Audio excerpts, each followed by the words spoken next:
Events unfolded in the best traditions of the dark Hollywood films of the 1940s, in the noir genre. The victim, walking home, noticed a silhouette in the darkness, a shadow running along a deserted road, outlined by the light of a lone street lamp, a liquid flying rapidly out of the darkness, which, hitting her face, would make her fully understand the meaning of the words hell or pain. Take your pick.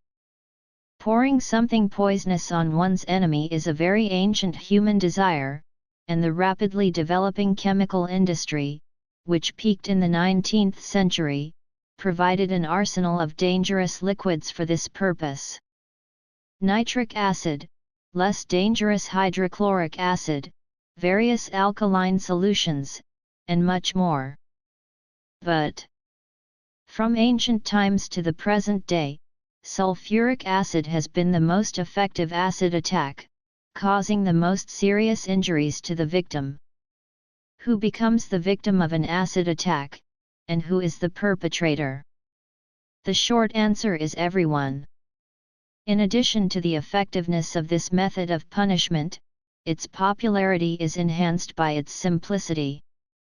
The attacker puts on rubber gloves, takes a container of acid, in the classic version a simple glass jar with a capacity of half a liter to a liter, approaches the victim at throwing distance, removes the lid from the jar, and immediately splashes the liquid on the victim, most often in the face. Acid is used to deal with members of sexual minorities. Religious motives may also be involved. Ordinary people and celebrities are subjected to acid attacks. The poor and the rich. At the beginning of the 20th century, Russian revolutionaries often used acid to deal with police officers. Mexican drug cartels use acid to intimidate the civilian population. Acid is used to cause material damage by pouring it on cars, apartment doors, and so on. Lithuanian Bronius Magis committed an act of vandalism by pouring acid on Rembrandt's painting Danae. It took 12 years to restore it. Ukraine. Kherson. Anti-corruption activist Katerina Handziuk was attacked by an unknown assailant who splashed sulfuric acid in her face.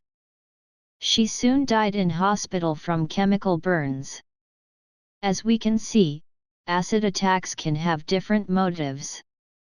But the main motive is love.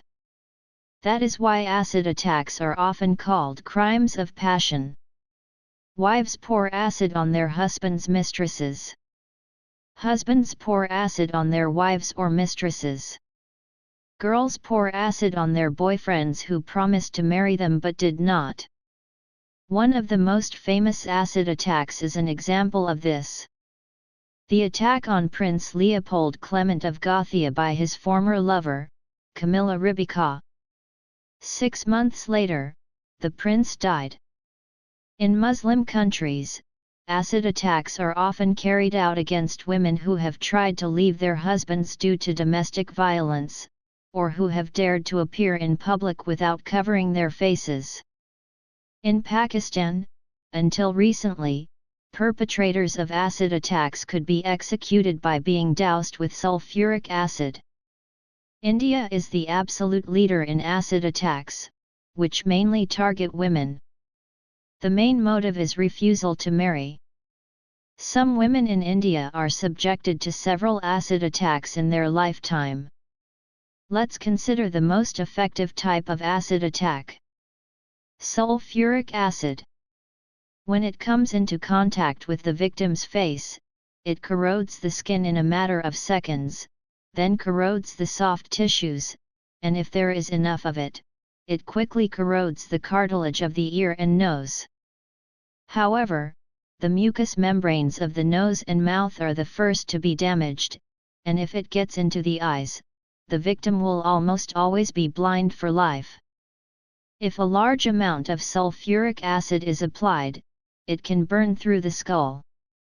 As you can see, the cruelty of an acid attack cannot be overstated. End. Anyone who even thinks about such a form of punishment against anyone can already be considered insane, a sick sadist who, if they commit this monstrous crime, according to the laws of justice, should themselves take a bath in Georges Seurat's acid.